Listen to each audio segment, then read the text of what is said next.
세계 증시는 빠르게, 우리 증시는 폭넓게 3분 증시입니다. 연합인포맥스 이민재 기자와 함께합니다. 안녕하십니까? 네, 안녕하십니까? 네, 먼저 간밤에 있었던 미국 증시 상황부터 정리해 주시죠. 네, 이 간밤에 미국 주식시장이 강세 분위기를 이어갔습니다. 뉴욕 네. 증시 3대 지수가 모두 1% 넘는 상승률을 보였는데요. 이 지수별 종가를 살펴보면 먼저 우량주를 모아놓은 다우지수가 1.39% 오른 4563.06포인트로 거래를 마쳤습니다. 그리고 대형주 위주의 S&P 500 지수가 1.61% 상승한 5,543.22포인트로 마감했고 기술주 중심의 나스닥 지수도 2.34% 급등한 17,594.50포인트로 장을 마쳤습니다. S&P와 나스닥은 6거래일 연속 상승세고요. 이 투자자들 사이에선 앞서 주가가 급락했던 블랙 먼데이가 언제 있었냐는 반응이 나오는 상황입니다. 네, 미국 증시가 강세를 이어가고 있군요. 종목별로 흐름도 살펴볼까요?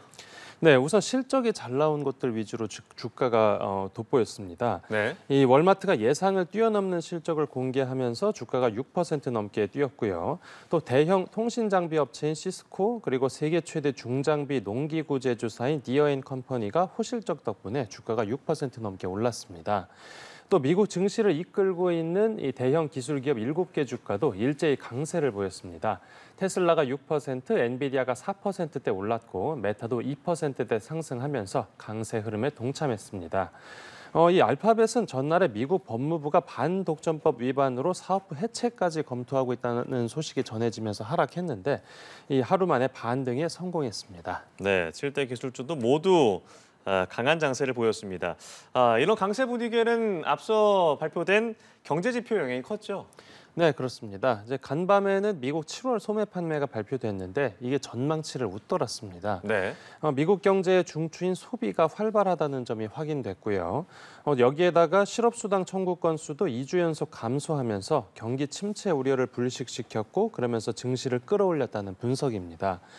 또 앞서 하루 전에 미국 7월 소비자 물가 상승률이 전문가 예상을 밑돌면서 인플레이션이 둔화한 걸로 나타났고 그 하루 전에 나온 도매 물가도 둔화하는 모습이 확인됐습니다. 네. 이 시장에서는 현재까지의 물가 흐름을 감안했을 때 이제 연준의 9월 기준금리 인하가 기정사실이라고 받아들이는 분위기입니다. 네, 연준 내 인사들도 기준금리 인하가 필요하다라는 입장에 동의하는 모습이라고요. 네, 맞습니다. 이제 연준에서 완화적인 인사로 분류되는 오스탄 굴스비 시카고 연방준비은행 총재가 이제 언론과 인터뷰를 가졌는데 여기서 현재 미국 기준금리가 경제가 과열됐을 때만 적절한 수준이라고 말하면서 매우 네. 제약적이라고 언급했습니다. 또 비교적 중도파로 분류되는 애틀랜타 연방준비은행의 래피얼 보스틱 총재도 이제 물가보다는 고용시장에 대한 우려가 더 커지고 있다라고 진단했습니다. 이게 둘 다 9월 금리 인하를 시사했다라고 해석되는데요. 하지만 금리 인하 폭은 경기 둔화 정도에 따라 결정될 거라고 언급했습니다. 실제로 미국 기준금리 선물 시장에선 이 9월 인하가 100% 기정사실로 받아들여지지만 이 금리를 0.50%포인트 인하하는 이른바 빅컷 기대감은 이 소매 판매 발표 이후로 25% 수준까지 내려온 상황입니다. 네, 8월 말에 잭슨홀 미팅에서 또 어떤 얘기가 나올지도 지켜봐야겠군요. 좋습니다. 우리 시장은 광복절로 어제는 하루 쉬었습니다. 그저께 코스피 시장은 어땠습니까? 네, 이제 그저께도 코스피가 강한 모습을 이어갔습니다. 4거래일 연속 상승세고요. 지수 종가는 0.88% 오른 2,644.50포인트로 최종 집계됐습니다. 기관과 개인이 팔았지만 외국인이 홀로 4천억 원 가까이 사들이면서 지수를 떠받쳤습니다. 특히 미국 도매 물가가 둔화세를 보인 영향이 좀 상대적으로 컸습니다. 네, 그제 우리 시장도 전반적인 강세를 보였는데 어떤 종목들이 좀 특히 많이 올랐습니까? 네, 반도체하고 2차 전지 종목들이 함께 증시를 이끌었습니다. 이제 미국에서 엔비디아를 포함한 대형 기술 기업들이 대거 상승한 데 연동한 겁니다. 하지만 이제 미국 물가 지표를 대기하는 상황이어서 그 변동폭은 제한됐습니다.